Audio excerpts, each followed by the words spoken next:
gone for a nice long walk out in a trail, and I've done some work around the house, and I had lunch, and I'm getting a little tired. You know, the middle of the day is a perfect time to have a little rest.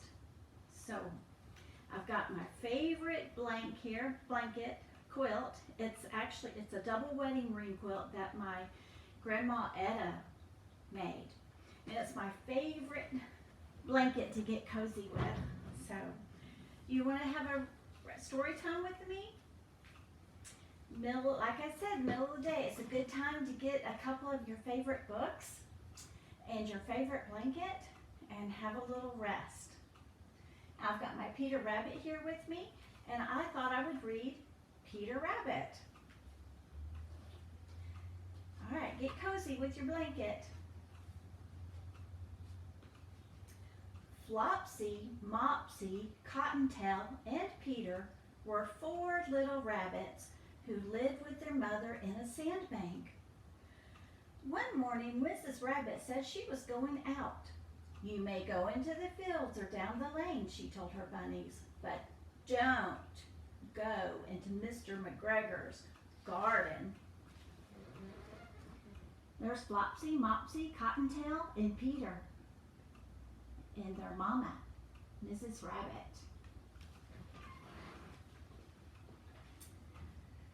When Mrs. Rabbit left, Flopsy, Mopsy, and Cottontail, who were good little bunnies, went down the lane to gather blackberries.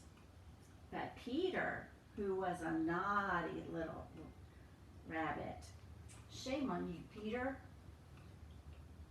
You didn't listen to your mama. Ran straight to Mr. McGregor's garden and squeezed and squiggled under the gate to eat French beans, lettuce, and radishes.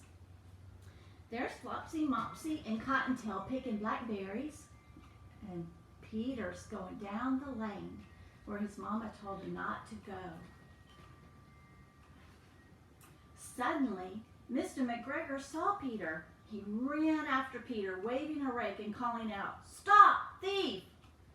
The rabbit was quite frightened. He rushed all over the garden, for he had forgotten the way back to the gate. Peter got caught in a gooseberry net and was ready to give himself up for lost. Then Mr. McGregor came up with a sieve, which he intended to pop upon Peter.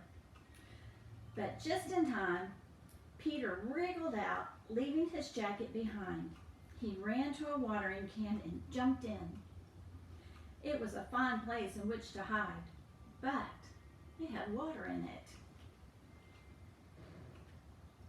There's Farmer McGregor chasing Peter.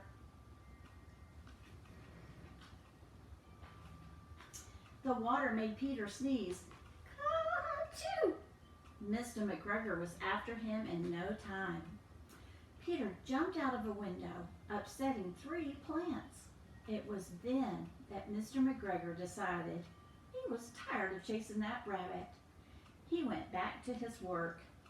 There's Peter. He jumped out of that window and ran off.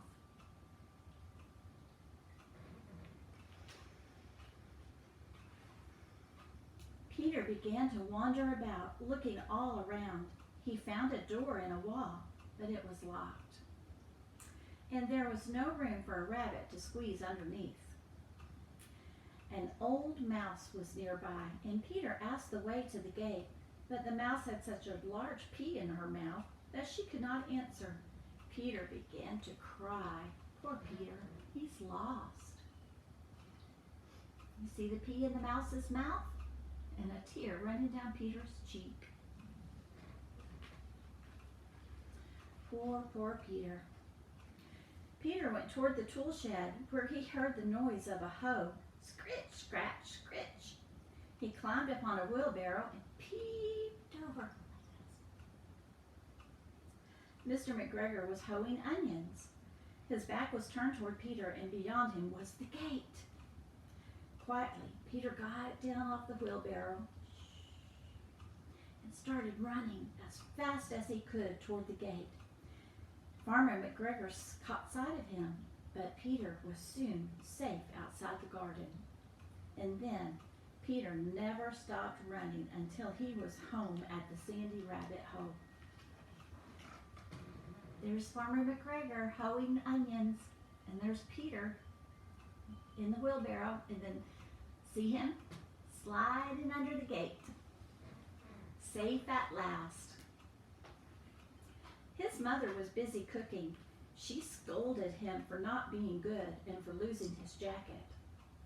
Then she put him to bed and made some chamomile tea for him, since Peter was not feeling well. But Flopsy, Mopsy, and Cottontail, who had been good, had bread and milk and blackberries for supper. There they are, having bread, milk, and blackberries. But there's Peter. He had to go to bed and have chamomile tea. His mom is taking good care of him, though, isn't she? The end. Oh, you know what?